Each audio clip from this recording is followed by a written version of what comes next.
relationship of managerial economics with mathematics.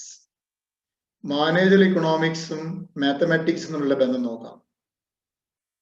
Mathematics is a science of numbers, symbols and diagrams. It consists of algebra, geometry, arithmetic, etc. Diagrams and symbols are widely used in managerial economics. നമുക്കറിയാം mathematics എന്ന് പറയുന്നത് നമ്പറുകളുടെയും സിംബലുകളുടെയും ഡയഗ്രങ്ങളുടെയും ഒരു ശാസ്ത്രമാണ്, അല്ലെ?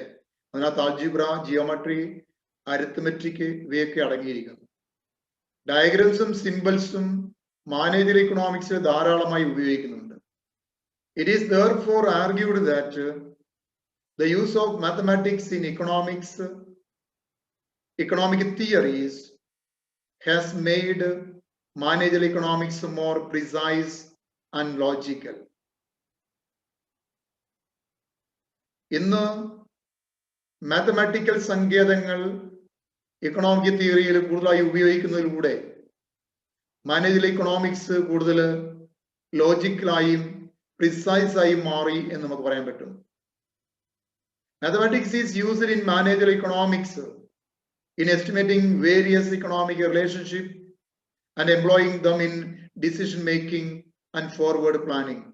ഇന്ന് mathematics managerial ഇക്കണോമിക്സിൽ ധാരാളം ഉപയോഗിക്കുക വിവിധ വേരിയബിൾസ് തമ്മിലുള്ള ബന്ധം മനസ്സിലാക്കാനായിട്ട്, ഇക്കണോമിക് റിലേഷൻ മനസ്സിലാക്കാനായിട്ട്, തീരുമാനങ്ങൾ എടുക്കുന്നതിലും ഫോർവേഡ് പ്ലാനിങ്ങിലും ഒക്കെ നമുക്ക് മാത്തമാറ്റിക്സ് ആവശ്യമായി വരികയാണ്. Managerial economics uses considerable amount of algebra, geometry, logarithms, calculus, etc. Managerial economics എടുത്താൽ അതിനകത്ത് ആൾജിബ്രയുടെയും ജിയോമെട്രിയുടെയും ലോഗരിതത്തിന്റെയും കാൽക്കുലസിന്റെ ഒക്കെ ധാരാളമായിട്ട് ഉപയോഗം നമുക്ക് കാണാൻ പറ്റും. So economics is becoming more and more mathematical too. ഇന്ന് ഇക്കണോമിക്സ് കൂടുതൽ മാത്തമാറ്റിക്കലായി മാറിക്കൊണ്ടിരിക്കുന്ന ഒരു കാലഘട്ടമാണ്. മറ്റൊന്ന് relationship of managerial economics with operations research. Managerial ഇക്കണോമിക്സും ഓപ്പറേഷൻസ് റിസർച്ച് തമ്മിലുള്ള ബന്ധം നമുക്ക് നോക്കാം. Operation research is the application of mathematical and statistical techniques in solving business problems. Operation research എന്ന് പറയുന്നത് ബിസിനസ് പ്രോബ്ലം സോൾവ് ചെയ്യാനായിട്ട് അതിൽ ഉപയോഗിക്കുന്ന മാത്തമാറ്റിക്കലായ സ്റ്റാറ്റിസ്റ്റിക്കലായിട്ടുള്ള ടെക്നിക്കുകളാണ്. അപ്പൊ മാത്തമാറ്റിക്കലും സ്റ്റാറ്റിസ്റ്റിക്കലുമായുള്ള ടെക്നിക്കുകളെ ബിസിനസ് പ്രോബ്ലംസ് സോൾവ് ചെയ്യുന്നതിന് വേണ്ടി അപ്ലൈ ചെയ്യുന്നതിനാണ് നമ്മൾ ഓപ്പറേഷൻ റിസർച്ച് എന്ന് പറയുന്നത്. It deals with the construction of mathematical models that helps the decision making process. സ്വാഭാവികമായും അവിടെ നമ്മൾ ഡെവലപ്പ് ചെയ്യുക മാത്തമാറ്റിക്കൽ മോഡൽസ് ആണ് കൺസ്ട്രക്ട് ചെയ്യുക. അത് ഡിസിഷൻ മേക്കിംഗ് പ്രോസസ്സിനെ നമ്മളെ സഹായിക്കുന്നു. Operation research is helpful in business firms in studying the Inter relationship and relative efficiency of various business aspects like sales, production et cetera. ഇപ്പോൾ വിൽപ്പന, ഉൽപാദനം, ഇത് ബിസിനസ്സുമായി ബന്ധപ്പെട്ട വിവിധ തലങ്ങളാണ്. അപ്പൊ തമ്മിലുള്ള പരസ്പര ബന്ധത്തെക്കുറിച്ച് മനസ്സിലാക്കാനായിട്ട് ഓപ്പറേഷൻസ് റിസർച്ച് ബിസിനസ്സിൽ വ്യാപകമായി ഉപയോഗിക്കുന്നുണ്ട്. Linear programming, techniques of inventory control, game theory are used in managerial economics. ഇതൊക്കെ ഓപ്പറേഷൻ റിസർച്ചുമായി ബന്ധപ്പെട്ടതാണ്. ലീനിയർ പ്രോഗ്രാമിങ്ങും ടെക്നിക്സ് ഓഫ് ഇൻവെന്ററി കൺട്രോളും ഗെയിം തിയറിയും ഒക്കെ ഇത് വ്യാപകമായി മാനേജറിയൽ ഇക്കണോമിക്സിൽ നമ്മൾ ഉപയോഗിക്കുന്നുണ്ട്. These are used to find out the optimum combination of various factors to achieve the objects of maximization of profit, minimization of cost and time, etc. അപ്പൊ ഈ പറഞ്ഞ സങ്കേതങ്ങളൊക്കെ തന്നെ വ്യാപകമായ തോതിൽ ബിസിനസ്സിൽ ഉപയോഗിക്കുന്നുണ്ട്.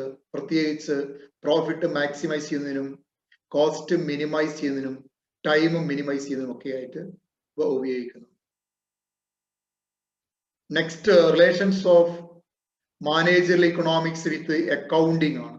അക്കൗണ്ടിങ്ങുമായി അതിന്റെ ബന്ധം എന്താണെന്ന് നമുക്ക് നോക്കാം. Accounting is the main source of data regarding the operation and functioning of the firm. ഒരു ഫേമിന്റെ പ്രവർത്തനങ്ങളുമായി ബന്ധപ്പെട്ടിട്ടുള്ള പ്രധാനപ്പെട്ട ഡാറ്റയുടെ ഉറവിടമാണ് അക്കൗണ്ടിംഗ് എന്ന് പറയുന്നത്. Accounting data and statements represent the language of the business. ഒരു ബിസിനസിന്റെ ലാംഗ്വേജ് ആയിട്ട് നമുക്ക് ഇതിനെ കാണാം, അക്കൗണ്ടിംഗ് ഡാറ്റയും സ്റ്റേറ്റ്മെന്റ്സിനെയും ഒക്കെ കാണാം. A business manager needs market information, production information and accounting information for decision making. ഒരു ബിസിനസ് മാനേജറെ സംബന്ധിച്ച് തീരുമാനങ്ങൾ എടുക്കുന്നതിൽ അത്യാവശ്യമായ കാര്യങ്ങളാണ് മാർക്കറ്റ് ഇൻഫർമേഷനും പ്രൊഡക്ഷൻ ഇൻഫർമേഷനും അതുപോലെ accounting information. The profit and loss statement reflects the operational efficiency of the firm. നമുക്കറിയാം അക്കൗണ്ടിങ്ങിന്റെ ഒരു ടൂളാണ് statements, profit and loss statement. അതൊരു ബിസിനസിന്റെ പ്രവർത്തന കാര്യക്ഷമതയെ എടുത്തു കാണിക്കുന്ന പ്രതിഫലിപ്പിക്കുന്ന ഒന്നാണ് പ്രോഫിറ്റ് ആൻഡ് ലോസ് സ്റ്റേറ്റ്മെന്റ് എന്ന് പറയുന്നത്. The balance sheet tells the financial position of the firm. ഒരു ബാലൻസ് ഷീറ്റ് നമ്മളോട് പറയുന്നത് ആ സ്ഥാപനത്തിന്റെ ധനകാര്യമായിട്ടുള്ള അവസ്ഥയെ കുറിച്ചാണ് പറയുന്നത്. The accounting information provides A basis for the manager in decision making and forward planning. ഇപ്പോൾ അക്കൗണ്ടിങ്ങുമായി ബന്ധപ്പെട്ട ഇൻഫർമേഷൻ ഒരു ബിസിനസ് മാനേജറെ സംബന്ധിച്ച് ഫോർവേഡ് പ്ലാനിങ്ങിനെ കുറിച്ച് തീരുമാനമെടുക്കുന്നതിൽ വളരെയധികം സഹായിക്കുന്നുണ്ട്. In short, accounting provides right information to take right decisions. ചുരുക്കി പറഞ്ഞാൽ ശരിയായ തീരുമാനങ്ങൾ എടുക്കുവാനായിട്ട് ശരിയായ അറിവാണ്, വിവരങ്ങളാണ് അക്കൗണ്ടിങ്ങിലൂടെ ലഭിക്കുന്നത്.